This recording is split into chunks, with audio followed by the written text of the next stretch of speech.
Si nous plaçons notre confiance dans les sept alliances, alors nous pourrons nous élever de plus en plus haut spirituellement. Dieu fit une alliance avec Adam dans Genèse 3,15. Puis une seconde alliance fut faite avec Noé dans Genèse 9, 11. Une troisième avec Abraham, Genèse 17, 19. Une quatrième avec Moïse, Deutéronome 18, 15. Une cinquième avec David, de Samuel 7, 12, 13. Dieu montra à David le modèle de sa maison. Le Seigneur Jésus-Christ construit la véritable maison de Dieu, et la participation à la construction de sa maison fait de nous des vainqueurs. David fit le vœu dans le psaume 132, 4, 5 de ne pas prendre de repos jusqu'à ce qu'il ait trouvé une habitation pour Dieu. En premier lieu, David pensait que Dieu désirait qu'il soit un roi meilleur que Saül. Plus tard, il découvrit que Dieu avait un plan plus vaste pour lui. Dans 1 Chronique 28, 19, le plan du temple fut donné à David après qu'il fut complètement libéré de la sagesse humaine. Ce que nous appelons connaissance, Dieu l'appelle Baal. Un jour, dans 1 Chronique 13, il organisa un grand défilé militaire pour amener l'arche de Dieu à Jérusalem. Mais il ne consulta pas Dieu pour lui demander son plan. Ils transportèrent l'arche sur un char neuf, ce qui n'était pas la bonne manière de faire. Quand ils arrivèrent à l'ère de battage, Dieu sépara la balle.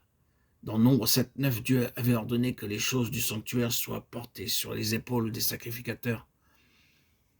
Combien de serviteurs de Dieu comptent sur l'intelligence humaine pour faire l'œuvre de Dieu et non pas sur l'ordre de Dieu? Dans 1 Chronique 15, 11, 13, David se repentit et confessa qu'il n'avait rien fait pour trouver tout d'abord la pensée de Dieu. Nous ne pouvons jamais changer le plan de Dieu ou lui substituer la sagesse humaine, le zèle ou la sincérité.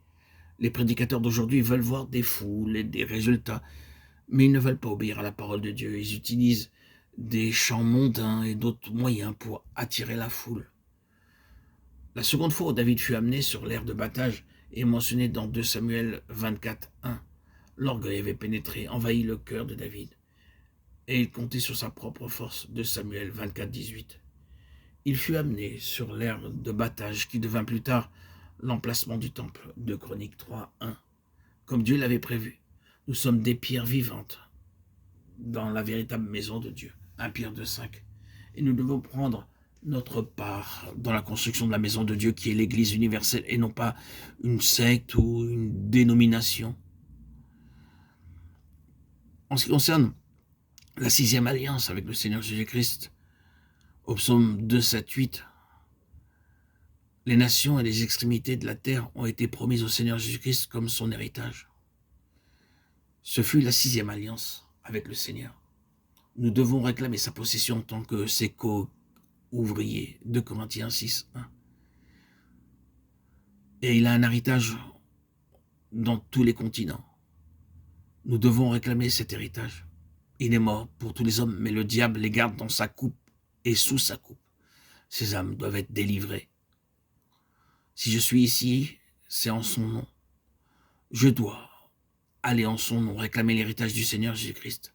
Voilà, telle mission qui m'a été accordée et qui est accordée à tout enfant de Dieu. Enfin, en ce qui concerne la 7e alliance, elle a été conclue avec le croyant. Par le sacrifice du Seigneur Jésus-Christ, le péché a été enlevé pour toujours. Hébreux 10, 12, 17. Ces lois seront écrites dans nos cœurs. Ésaïe 43, 25. Même illettré, un homme peut recevoir de Dieu la connaissance des choses divines en dépit de ses limitations humaines. Je peux jouir des mystères célestes à cause de l'alliance de Dieu avec moi. Toutes les fois que je vois l'arc-en-ciel, je crois de nouveau en son alliance et par la foi en sa parole et en ses alliances immuables, Dieu nous élève de plus en plus haut. Les 7 couleurs dans l'arc-en-ciel représentent ces 7 alliances. Et si nous plaçons notre confiance dans les 7 alliances, alors nous pourrons nous élever de plus en plus haut spirituellement. Apocalypse 21, 7 promet que le vainqueur héritera toutes choses. Le but de Dieu en nous aidant à vaincre est de nous qualifier pour hériter toutes choses et de jouir pleinement de ce que Dieu en réserve pour nous dans la nouvelle création.